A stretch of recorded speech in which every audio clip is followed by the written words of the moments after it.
Hello everyone, I'm reading from Autobiography of a Yogi. I'm starting at the bottom of page 248. The routine I followed almost every day started with my setting out on a bicycle at 9:30 in the morning.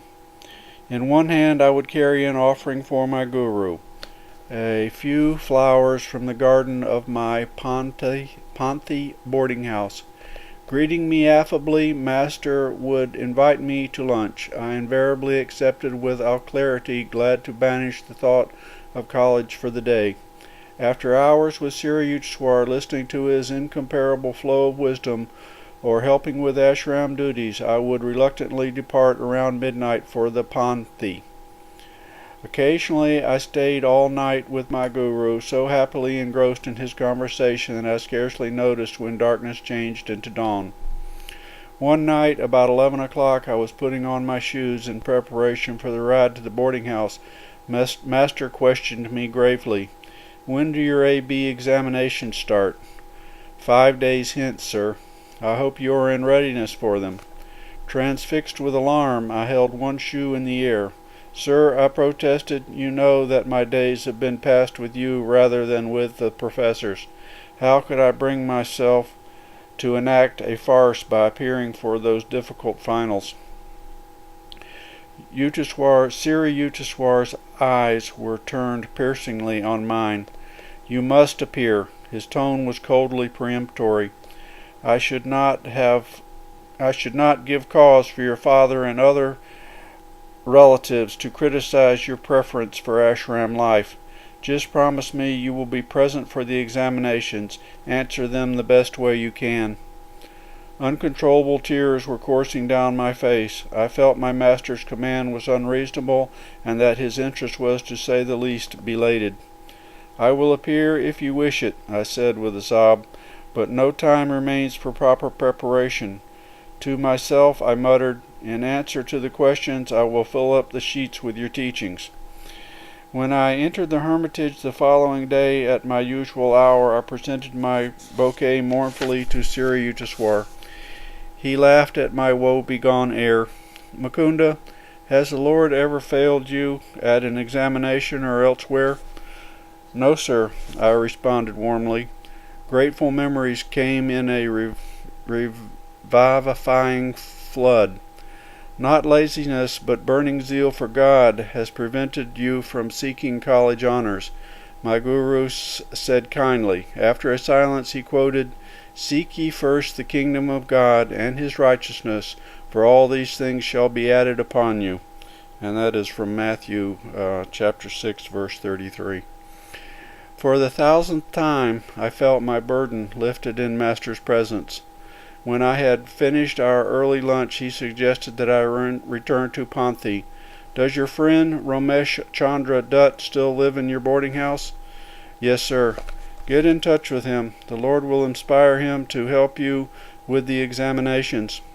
"Very well, sir, but Ramesh is unusually busy. He is the honor man in our class and carries a heavier course than the others." Master waved aside my objections. "Ramesh will find time for you. Now go." I bicycled back to the Panthi. The first person I met in the boarding house compound was the scholarly Ramesh. As though his days were quite free, he obligingly agreed to my diffident request. "Of course, I am at your service." He spent many hours of that day and each of the next few days coaching me in my various subjects. I believe that many questions in the English literature examination will concern the route taken by Childe Harold, he told me. "You must get an atlas at once." I hastened to the home of Uncle Sarada and borrowed an atlas. Ramesh marked the European route at the places visited by Byron's romantic traveler. A few classmates had gathered round to listen to the tutoring. "Ramesh is advising you wrongly," one of them commented to me at the end of a session. "Usually only 50% of the questions are about the books. The other half involve the authors' lives."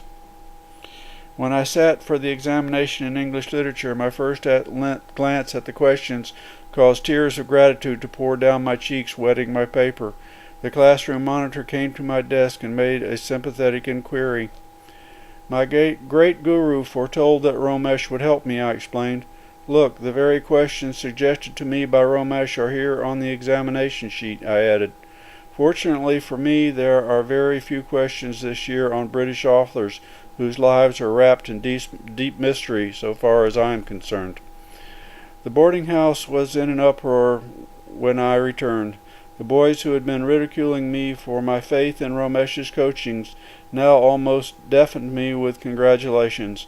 During the week of the examinations, I continued to spend as much time as possible with Romesh, who formulated questions that he thought were likely to be set by the professors. Day by day, Romesh's questions appeared in almost the same words on the examination sheets. The news was widely circulated in the college that something resembling a miracle was occurring and that success seemed probable for the absent-minded mad monk. I made no attempt to hide the facts of the case. The local professors were powerless to alter the questions which had been arranged by the faculty of Calcutta University. Thinking over the examination in English literature, I realized one morning that I had made a serious error. Certain questions had been divided into two parts, A or B and C or D. Instead of considering one question in each part, I had answered both questions in the first section and had carelessly overlooked the second section. The best mark I could possibly score in that paper would be 33, 3 points less than the passing mark of 36. I rushed to master and poured out my troubles. Sir, I have made an unpardonable blunder.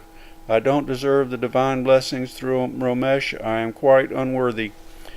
Cheer up, Mukunda. Siri Yutaswar's tones were light and unconcerned. He pointed to the blue vault of the heavens. It is more likely that the sun and the moon will interchange their positions in space than you will fail to get your degree. I left the hermitage in a more tranquil mood, though it seemed mathematically inconceivable that I could pass. I looked once or twice apprehensively into the sky. The Lord of Day appeared to be secure in his customary orbit. As I reached the Panthi, I overheard a classmate's remark, I have just learned that this year, for the first time, the requiring passing mark in English literature has been lowered. I entered the boy's room with such speed that he looked up in alarm. I questioned him eagerly. Long-haired monk, he said laughingly, why this sudden interest in scholastic matters? Why cry in the 11th hour? But it is true that the passing mark has been lowered to 33 points. A few joyous leaps took me to my own room, where I sank to my knees and praised the mathematical perfections of my divine Father. Each day I thrilled with the consciousness of a spiritual presence that I clearly felt to be guiding me through Romesh. A significant incident occurred in connection with my examination in the Bengali language course. One morning, Romesh, who had not coached me in that subject, called to me as I was leaving the boarding house on my way to the examination hall. There is Romesh shouting for you, a classmate said to me impatiently. Don't return, we shall be late at the hall. Ignoring the advice, I ran back to the house. Usually the Bengali examination is easily passed by our Bengali boys, Romesh said. But I have just had a hunch that this year the professors have planned to massacre the students by asking questions about the required reading books. He outlined two stories from the life of Vidyasagar, a renowned Bengali philanthropist of the 19th century. I thanked Romesh and quickly bicycled to the hall. There I found the examination sheet in Bengali contained two parts. The first instruction was, give two instances of the charities of Vidyasagar. As I transferred to the paper the lore that I had recently acquired, I whispered a few words of thanksgiving that I had heeded Romesh's last-minute summons. Had I been ignorant of Vidyasar's benefactions, which now include one to me, I could not have passed the Bengali examination. The second instruction on the sheet read, write an essay in Bengali on the life of the man who has most inspired you. Gentle reader, I need not inform you what man I chose for my theme. As I covered page after page with praise of my guru, I smiled to realize that my muttered prediction was coming true. I will fill up the sheets with your teachings. I had not felt inclined to question Ramesh about my course in philosophy. Trusting in my long training under Sri Yukteswar, I safely disregarded the textbook explanations. The highest mark to any of my papers was the one in philosophy. My score in all other subjects was just barely within the passing mark.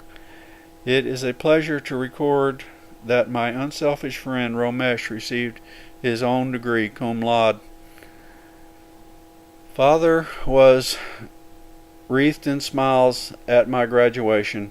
I hardly thought you could pass, Mukunda, he confessed.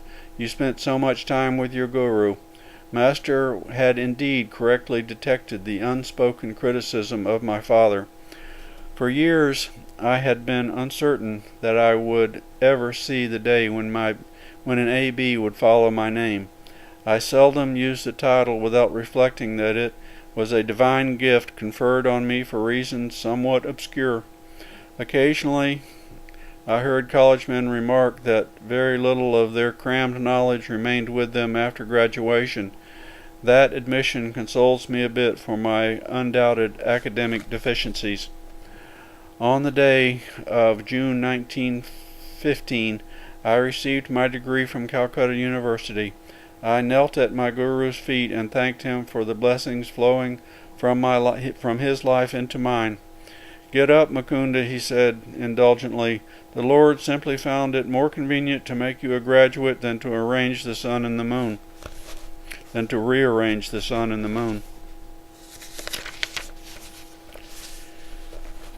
Chapter 24. I become a monk of the Swami order. Master, my father has been anxious for me to accept an executive position at the Bengali Nagpur Railway, but I have definitely refused it. I added hopefully, Sir, will you not make me a monk of the Swami order? I looked pleadingly at my guru. During preceding years, in order to test the depth of my determination, he had refused the same request. Today, however, he smiled graciously. Very well, tomorrow I will initiate you into Swamihood. He went on quietly. I am happy that you have persisted in your desire to be a monk. Lahari Mahasaya often said, if you don't invite God into your summer guest, if you don't invite God to be your summer guest, he won't come in the winter of your life. Dear Master, I could never relinquish my wish to belong to the Swami order like your revered self.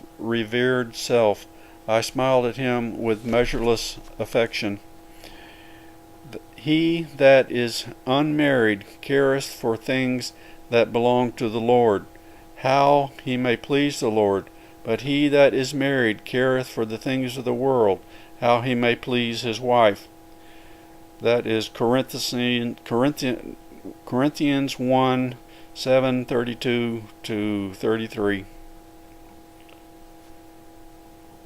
Launched on the sea of worldly responsibilities. I had analyzed the lives of many of my friends who, after undergoing certain spiritual discipline, had then married. Launched on the sea of worldly responsibilities, they had forgotten their resolutions to meditate deeply. To allot the Lord a secondary place in life was to me inconceivable. He is the sole owner of the cosmos, silently showering man with gifts from life to life. There is but one gift man may offer in return, his love, which he is empowered to withhold or bestow. In taking infinite pains to shroud with mystery his presence in the atoms of creation, the Creator could have had but one motive, one sensitive desire, that man seek him only through free will. With what velvet glove of every humility with what velvet glove of every humility has he not covered the iron hand of omnipotence? The following day was one of the most memorable in my life. It was a sunny Thursday. I remember in July 1915, a few weeks after my graduation from college, on the inner balcony of his Serampore hermitage, Master dipped a piece of white silk into a dye of ochre, the traditional color of the Swami order. After the cloth had dried, my Guru draped it around me as a renunciant's robe.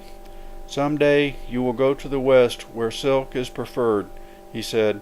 "As a symbol, I have chosen for you this silk material instead of the customary cotton." In India, where monks embrace the ideal of poverty, a silk-clad Swami is an unusual sight. Many yogis, however, wear garments made of silk which retains the certain subtle bodily currents better than cotton. I am averse to ceremonies," Sri Yukteswar remarked. "I will make you a Swami in the Bidwat, non-ceremonious manner."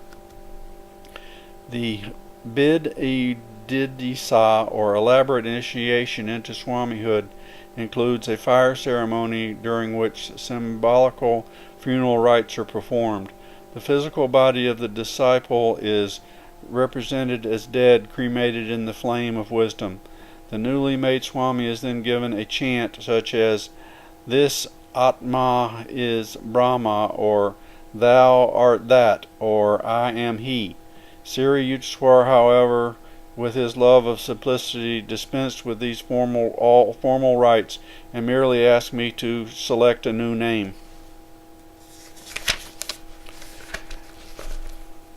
"I will give you the privilege of choosing it yourself," he said, smiling. "Yogananda," I replied after a moment's thought. "The name means bliss through divine union." "Be it so. Forsaking your family name of Mukunda Lal Ghosh, henceforth you shall be called Yogananda of the Giri branch of the Swami order." As I knelt before Sri Yukteswar and for the first time heard him pronounce my new name, my heart overflowed with gratitude. How lovingly and tirelessly had he labored that the boy Mukunda be some day transformed into the monk Yogananda. I joyfully sang a few verses from the long Sanskrit chant of Lord Shankara. "Mind nor intellect nor ego feeling, sky nor earth nor metals am I. I am he, I am he. Blessed Spirit, I am he. No birth, no death, no caste have I. Father, mother have I none. I am he, I am he. Blessed Spirit, I am he. Beyond the flights of fancy, formless am I, permeating the limbs of all life. Bondage I do not fear. I am free, ever free. I am he, I am he. Blessed Spirit, I am he." Every Swami belongs to the monastic order that has been honored in India from time immemorial. Reorganization in its present form centuries ago by Shankaracharya has since been headed by an unbroken line of venerable teachers, each of whom successfully bears the title of Jagadguru, Sri Shankaracharya. Many monks, perhaps 1,000,000, make up the Swami order. To enter it, they fulfill a requirement to receive initiation from men who themselves are Swamis. All monks of the Swami order thus trace their spiritual lineage to a common guru, Adi the first, Shankaracharya. They take vows of poverty, non-attachment to possessions, chastity, and obedience to the head or spiritual authority.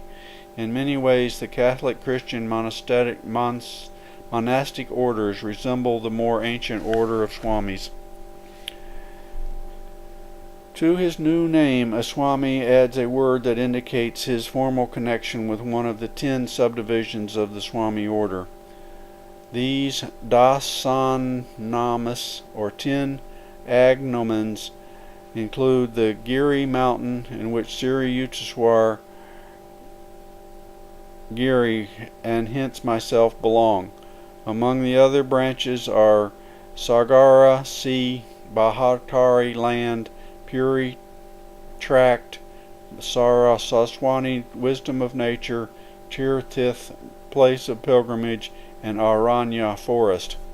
A Swami's monastic name, which usually ends with Ananda, supreme bliss, signifies his aspiration to attain emancipation through a particular path, state, or divine quality: love, wisdom, discrimination, devotion, service, yoga.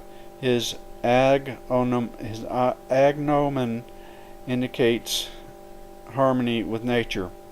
The ideal of selfless service to all mankind and to renunciation of personal ties and ambitions leads most Swamis to engage in the activity of humanitarian and educational work in India or occasionally in foreign lands. Discarding the prejudices of caste, creed, class, color, sex, and race, a Swami follows the precepts of human brotherhood. His goal is absolute unity with spirit, imbuing his waking and sleeping consciousness with the thought, I am he. He roams contentedly in the world, but not of it. Thus only may he justify his title of Swami, one who seeks to achieve union with the Swa, or self. And here is a photograph. Sri Shankarakashaya at the SRF YSS headquarters. That's the leader of the Swamis on the bottom there, and a photograph of Yogananda above it.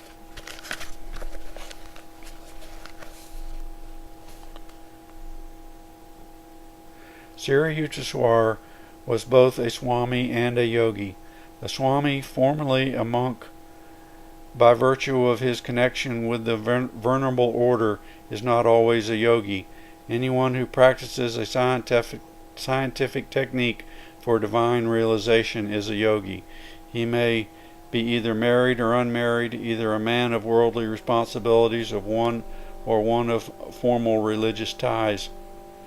A Swami may conceivably follow only the path of dry reasoning, of cold renunciation, but a yogi engages himself in a definite step-by-step procedure by which the body and mind are disciplined and the soul gradually liberated. Taking nothing for granted on emotional grounds or by faith, a yogi practices a thoroughly tested series of exercises that were first mapped out by the ancient rishis. In every age of India, yoga has produced men who became truly free, true yogi Christs. Like any other science, yoga is applicable by people of every clime and time. The theory advanced by certain ignorant writers that yoga is dangerous or unsuitable for Westerners is wholly false and has lamentably deterred many sincere students from seeking its manifold blessings. Yoga is a method of restraining the natural turbulence of thoughts, which otherwise impartially prevents all men of all lands from glimpsing their true nature of spirit. Like the healing light of the sun, yoga is beneficial equally to men of the East and to men of the West. The thoughts of most persons are restless and capricious, and manifest need exists for yoga, the science of mind control. The ancient Rishi Patanjali defines yoga as neutralization of the alternating waves in consciousness. His short and masterly work, Yoga Sutras, forms one of the 6 systems of Hindu philosophy. In contradistinction to Western philosophers, all 6 Hindu systems embody not only theoretical teachings but practical ones also. After pursuing every conceivable ontological inquiry, the Hindu systems formulate 6 definite disciplines aimed at the permanent removal of suffering and attainment of timeless bliss. The later Upshans upheld the Yoga Sutras among the 6 systems as containing the most efficacious methods of achieving direct perception of truth.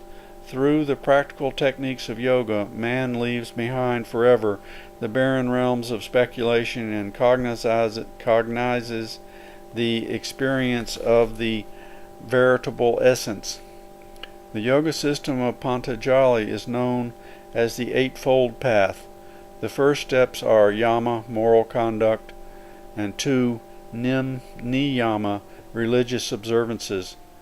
Yama is fulfilled by non-injury to others, truthfulness, non-stealing, continence, and uncovetousness.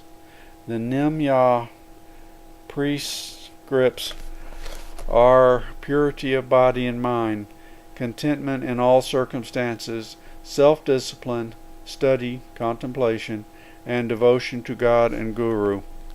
The next steps are 3, asana, right posture. The spinal column must be held straight, and the body firm in a comfortable position for meditation. Pranayama, control of prana, subtle life currents. And 5, pratyahara, withdrawal of the senses from external objects. The last steps are forms of yoga proper. Dharana, concentration, holding the mind to one thought. Dhyana, meditation. And 8, samahadi, superconscious experience. The Eightfold Path of Yoga leads to the final goal of kaya valya, absoluteness, in which the yogi realizes the truth beyond all intellectual apprehension. Which is greater, one may ask, a Swami or a yogi? If and when oneness with God is achieved, the distinctions of the various paths disappear. The Bhagavad Gita, however, has pointed out that the methods of yoga are all-embracing. Its techniques are not meant only for certain types and temperaments, such as those few persons who are inclined toward the monastic life. Yoga requires no formal allegiance. Because the yogic science satisfies a universal need, it has a natural universal appeal. A true yogi may remain dutiful in the world. There he is like butter on water, and not like the unchurned, easily diluted milk of undisciplined humanity. Fulfilling one's earthly responsibilities need not separate man from God, provided he maintains a mental uninvolvement with egotistical desires and plays his part in life as a willing instrument of the divine. There a number of great men living today in America or European or other non-Hindu bodies who thought they may never have heard the words yogi or swami are yet exemplars of those terms, though their disinterested service to mankind, or through their mastery over passions and thoughts, or through their single-hearted love of God, or through their great powers of concentration. They are, in a sense, yogis. They have set themselves the goal of yoga, self-control. These men could rise to even greater heights if they were taught the definite science of yoga, which makes possible a more conscious direction of one's mind and life. Yoga has been superficially misunderstood by certain Western writers, but its critics have never been practitioners. Among many thoughtful tributes to yoga may be mentioned, one by C.G. Jung, the famous Swiss psychologist. Okay, that's it for today. I'm ending at the end of the second paragraph on page 264. Goodbye.